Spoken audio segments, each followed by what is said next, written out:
Hello everyone and welcome back. In today's video, we're just really quickly finishing up the Western Conference signings from July 1st. There were a handful of Western Conference signings that trickled through later in the evening on July 1st, and we're just going to touch on all of those ones coming up right now.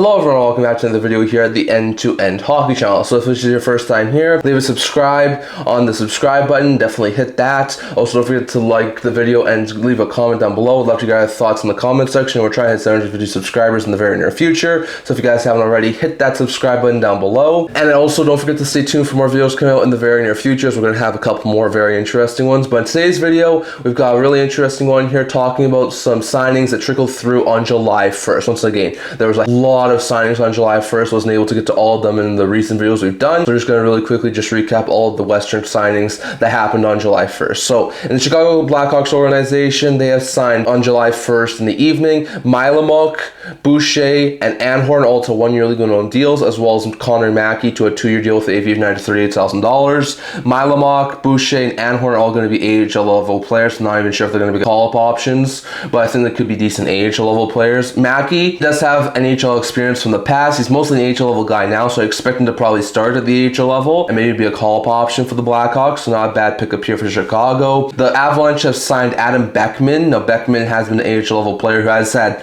a few tiny stints at the NHL level the past couple of years. He signs a two-year deal, $875,000 AAV. I could see him be like a depth call-up option there for the Avalanche this year. The Dallas Stars have signed Brendan Halverson to a one-year league minimum deal, as well as Shalane to a one-year deal with AAV of $953,000. Shalane's probably going to play the AHL level. I don't expect him to play the NHL level this year. Well, Halverson's going to provide some goalie depth, just adding to their goaltending depth. So interest note there, but some really solid pickups there from the Dallas Stars. The Minnesota Wild have signed Jager Joshua, as well as Mason Shaw and Dylan Gambrell. Gambrell and Shaw both got one-year league minimum deals. Joshua got a two-year deal with AAV of $875,000. Joshua has been an AHL player for a majority of his career, so I expect him to probably stay at the AHL level. Shaw and Gambrell do have NHL experience, and I wouldn't be surprised if there were call-up options, but probably mostly play at the AHL level, sort of like Hinestroza did last year for the Wild. So some interesting depth additions there from the Minnesota Wild. Zach Jones has signed a two-year deal with the AAV of $875,000 in Utah, so after not being qualified by Buffalo, he heads to the Utah Mammoth organization. Utah actually has a pretty decently deep defense, so I do expect Jones to probably start at the AHL level, but I could easily see him be a call-up option.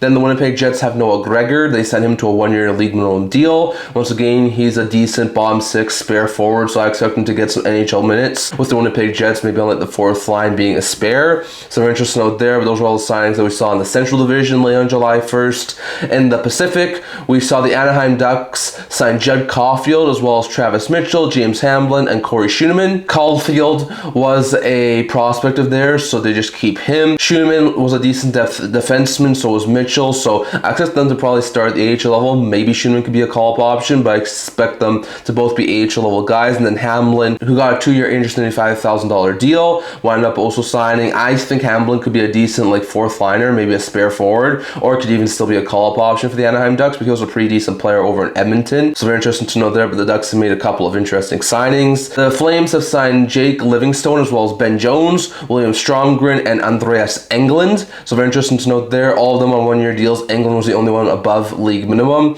So I think Englund could actually be a really solid 6'7" defenseman. He's shown that in the past. Wouldn't be shocked if he started at the AHL level, but I could definitely see him start at the NHL level and just be a depth defenseman. While Stromgren, Jones, Livingstone, I expect all to start at the AHL level. Maybe Stromgren or Jones could get some NHL playing time and call-up option for him, but I expect most of those guys to wind up starting and probably staying at the AHL level. The Edmonton Oilers have brought back Max Jones, as well as signing Ethan Chalmaks and Matthew Joseph, so very interesting to note there. Joseph gets a one-year $1 million deal, the other two 1 year at league minimum. So Jones probably starts at the AHL level and as a call-up option. Joseph, I think, could definitely be a spare forward for the Edmonton Oilers. Chalmaks, I think, definitely starts and plays at the AHL level next year. Don't think he gets any NHL playing time, but some interesting one-year deals from the Oilers. The LA Kings have signed Lane Peterson to a two-year $875,000 deal, as well as signing Jenik and Scott Perunovich to one-year league minimum deals, so not bad deals there for the Kings. Peterson, Jenik, and Perunovich have all had NHL stints in the past, but are all mostly AHL level players at this point point in time. So I could see all three of those guys, if there was enough injuries, get some NHL minutes, but I would expect them to start at the AHL level. The San Jose Sharks have signed Ty Fellhaber as well as Alex Berbule to deals. Fellhaber gets 1 year league minimum. Berbule gets 2 years at $875,000. Berbule has actually been a pretty decent player over the past couple of years in the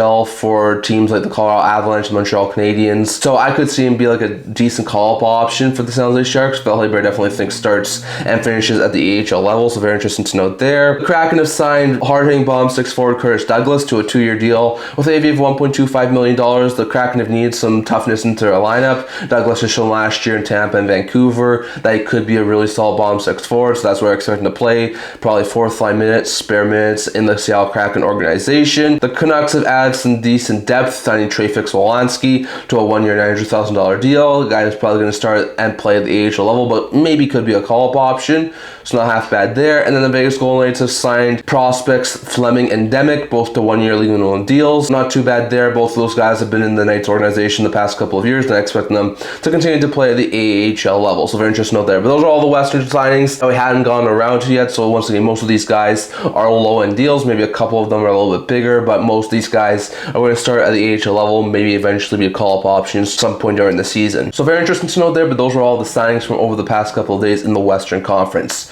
So very interesting to note there, but that's all we're talking about for today. I'd love to hear your guys' thoughts down in the comment section below. I'd love to hear your guys' opinion. Also, don't forget to like this video, subscribe, as we're trying to hit 750 subscribers in the very near future. Also, if you haven't already, don't forget to check out my blog as we talk about news, rumors, analysis, stuff like that, so check that out. I'll leave a link to that in the description below. Also, I'll leave a link to my Buy Me a Coffee page down below. Just a site that I made that allows you guys to help support the channel. So if you guys like what I do here and you want to help support it, make a donation down in the comment section below on my Buy Me a Coffee page. And I can't wait to see you guys all for the next video. God bless y'all. I'll see y'all on the next one.